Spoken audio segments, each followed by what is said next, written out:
Welcome everyone. I'm here to introduce Andy Loff, CEO of Building Composites. Today we're going to talk about Hyperwall, a prefabricated building skin system that Building Composites manufactures and will be used at HITT's new headquarters. Andy, thank you so much for being with us today. Thanks, Mariela. I'm really excited to talk about Hyperwall today. I want to start our discussion around some basics about Hyperwall and what it is, right? For someone hearing for the first time Hyperwall or PBSS, give us a little intro on the product. Sure. Hyperwall is a prefabricated building skin that is really the complete building skin on the exterior of a building. So what we do is take structural composite panels, we merge them with pre-done glazing to install a complete prefabricated system to the exterior of a building that includes all of the moisture barrier, vapor barrier, thermal insulation, all into one prefabricated component. Very interesting. How is this different than precast concrete? So there are a lot of similarities and a lot of differences between the Hyperwall system and precast. Much like precast, we're a monolithic unit that gets shipped to the site. The big difference is we're significantly lighter weight and have a much better R value just by the nature of the structural composites that we use. That lightweight is really, really critical difference when you compare to precast because it allows us to do connections that are more of a bolted design than a welded design, which allows us to install these panels up to twice as fast as a traditional precast system. You mentioned R value and weight. Could you go into that a little bit more for those that are watching that don't know? Yeah, so R value is really just a function of how insulative the wall is. Like you want to keep obviously the cold air in and the hot air out or vice versa. So the higher the R value, the more insulative the wall is, which is a significant part of the building code. As far as weight compares, we're about a third to a fourth the weight of precast concrete to do the same function on the exterior of the building. So significantly lighter. Most Hyperwall systems are in the 10 to 20 pounds per square foot range, which is obviously significantly lighter than precast concrete. With all of that in mind, what makes Hyperwall so transformative in the construction industry? I think what we like to talk about in transformative is how simple it is. The Hyperwall combines your vapor, moisture, insulative performance and the structural performance all into one unitized building block. And that simplicity is really a key part of that innovation. It's much simpler for architects to design. It's much simpler for contractors to install because we have significantly less trades that have to show up on site. And that simplicity translates to reduced warranty claims for owners and developers because there's just less things that can go wrong with that monolithic system of the Hyperwall. And the safety of it all as well. Yeah, I mean, obviously reducing labor content on job sites has significant safety benefits. We also don't have to put people on the exterior of the building by putting the glazing into the panels. Through all of the R&D that was done for this product, how did you arrive at the materials that are used for it today? So there's a couple different materials that we utilize in this. The Hyperwall system really consists of fiberglass, polymeric resin, and different foam products that are put in combination. There was a significant amount of R&D that went into each one of those components to try to pick the right property performance that delivered what the Hyperwall needs to do, which obviously it needs to work structurally, but it's also a cosmetic element. So combining the right combinations of those advanced materials into the system was a really significant portion of the R&D effort. Still touching on R&D, through all that was done in the past, how did you actually come up with that right mix of products to make Hyperwall? Yeah, so we actually built a 80-foot by 40-foot two-story demonstration building that highlighted a bunch of different possible material combinations that we were interested in with the Hyperwall system so that we could not only work on the fabrication side of the Hyperwall, but also learning from the installation of those items and learning how these transport over the road with prefabricated glazing or pre-installed glazing in the panels, being able to see how that performed from from a factory to a job site was a really key part of our R&D. And I think, that application really helped us understand what that right mix of materials was. So how have clients and project partners reacted to using composites in their building structures? Yeah, I think the initial reaction is a little bit of a cross-eyed look sometimes, or like, what? Do you want to put that on the side of a building? And I think it's really highlighting the materials that we're using in the Hyperwall system and their combinations are really not new. Structural composites have been around since the 1950s, starting with Corvette bodies and working up into rail applications, other automotive applications, heavy civil applications. So there's been a lot of use of structural composites, even in building construction over the years.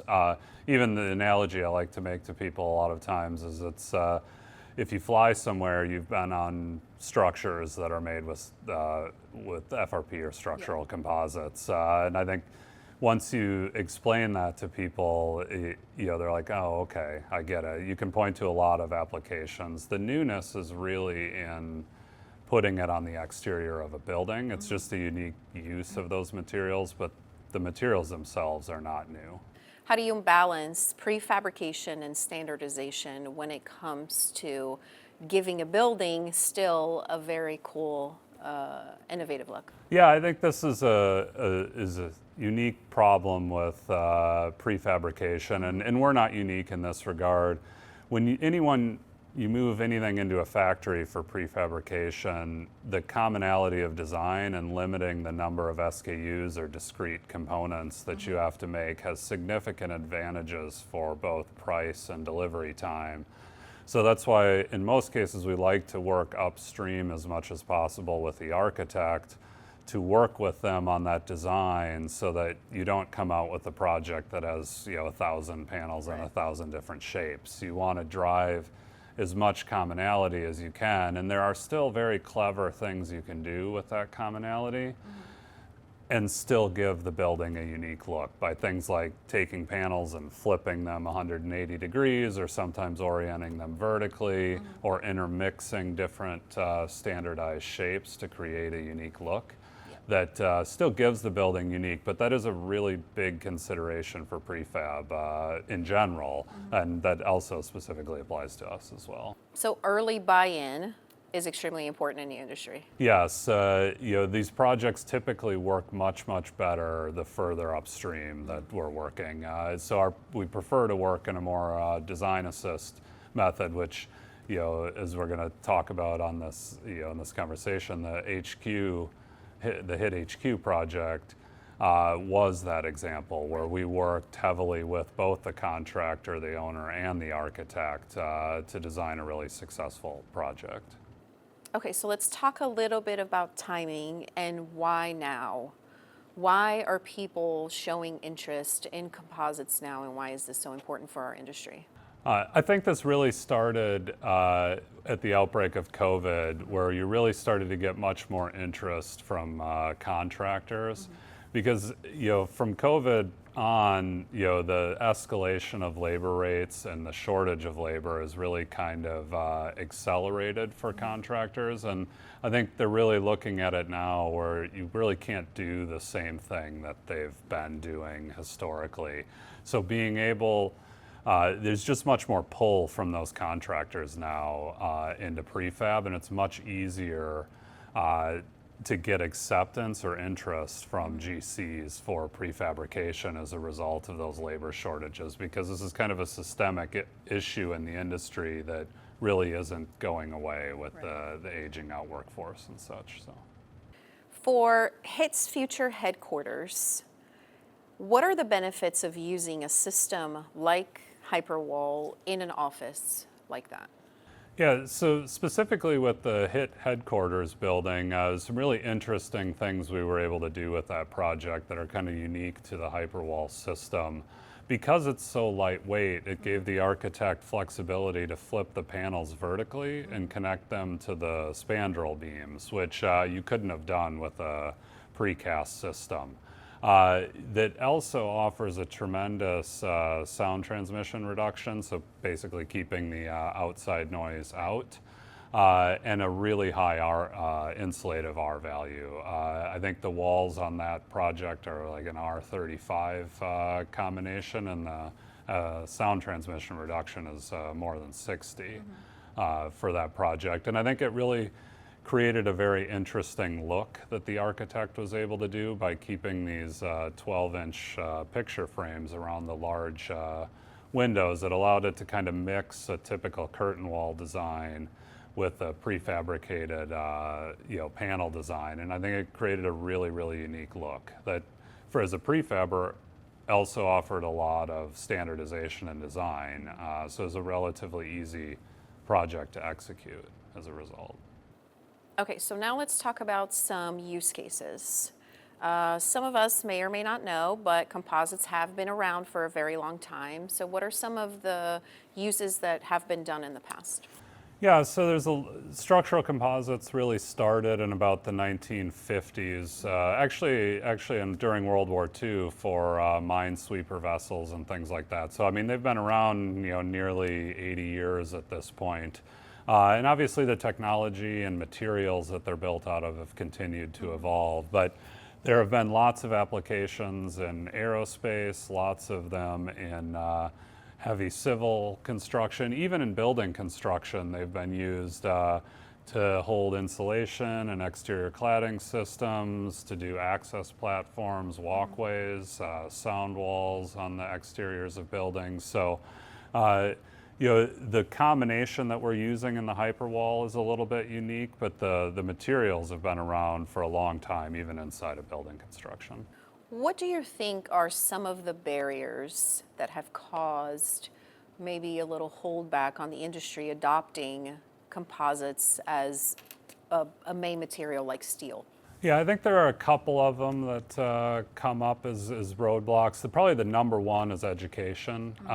It's not something that's been typically taught in schools and universities, so when people are going to get their degrees, they don't hear about it. And there haven't been a ton of visible use cases for those people. So a lot of what we do is really educating architects, owners, contractors on even what the materials are, and then how they're utilized. And I think the building codes have been slow to adopt, although there's much more inertia around that now, where a lot of structural composites things are now codified in the building code. But that has been a fairly recent development, within the last 10 to 15 years, where you've started to get structural composites into the building code.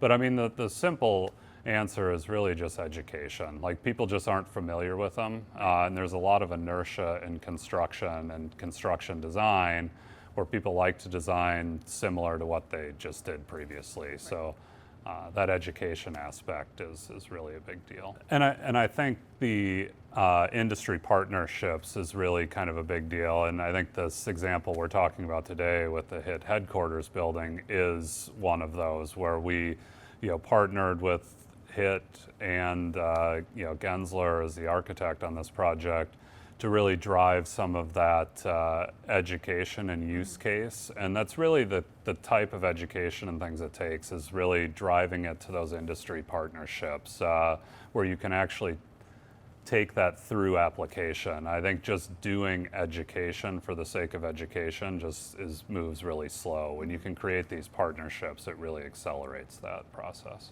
Makes sense. Okay, now let's dive into some future big picture items. What excites you most about the composites industry? Yeah, I think it's definitely an industry that is evolving very quickly. There's more and more advancements in materials. I mean, one that I'm particularly excited about is driving up the sustainability of our product by using things like biofibers and bio-based resins to drive a much better sustainability proposition. I mean, the Hyperwall already has a very good sustainability proposition with its lightweight and the way it's manufactured. But by utilizing some of those more bio-based inputs, I think it has really the ability to be a net neutral type product. How do you see composites fitting into the future of building?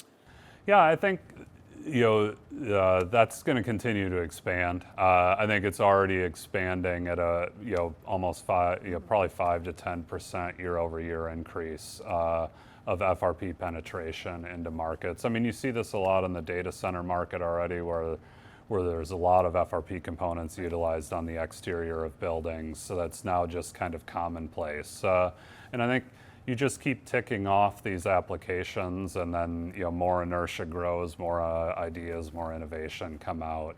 That really harnessing the lightweight nature and corrosion resistance of those materials can offer significant long-term benefits to these long-term building projects. You mentioned data centers, and I know that that's something the FRP profiles are already used in the data centers as well to support the mechanical equipment. I know that we're doing something similar to that at headquarters for the solar panels, so if you could go into that. Yeah, one of the things we're also doing on the HITT headquarters project is building the solar canopy supports out of fiberglass, and the primary reason for that, they're exposed exterior applications, so that corrosion resistance and the lightweight is a really big deal because they're suspended 120 feet off the ground level. So getting them up there and keeping those arrays lighter weight allowed us to do much bigger array sections and install them quickly on the exterior of the building. Yeah, I think it's really cool that you guys are using something that's already done in the data center world for mechanical equipment and applying to this different application for headquarters. Yeah, and this is where that industry partnership part really came to fruition. I mean, our original scope was to do just, obviously the Hyperwall system on the exterior, and then, in looking at the design, we proposed, well, there's a much better way to do this, and by having that partnership of people that are exchanging ideas there and open-minded about it, drove to that is a better idea, and we took that technology from the data center world and brought it into this building. Awesome. If you had one message to give, I know that's hard, but to give to design professionals and contractors that are looking into using composites, what would that be? I think they can offer tremendous value where weight matters, where corrosion matters. When those two things are going to be beneficial to your project, structural composites really are something that you should consider and for that project. And what would you say would be something that could help this insertion of composites into the construction industry speed up? Yeah, I think the more and more use cases that we have and the more examples people can see of successful projects and how it was utilized really starts to spark that creativity in designers. I mean, architects especially are creative by nature and they're visual by nature. So you can give all the presentations in the world on what can be done. Right. Doesn't do near as much as getting some of these initial use cases out where they can see the visuals and then brainstorm new concepts and ideas going forward. And that's really what we're excited about with this HITT headquarters project, is getting that launched, because I think it creates a really cool, unique visual that'll really help springboard some of those things for us, but as composites in general, being able to showcase those use cases is really, really critical. Andy, thank you so much. This has been such an insightful conversation. My two takeaways here are, first, that the technology is proven and scalable, and second is that the opportunity is wide open for developers, architects, and contractors to embrace new methods and change, of course. So again, thank you so much. Thanks for having me.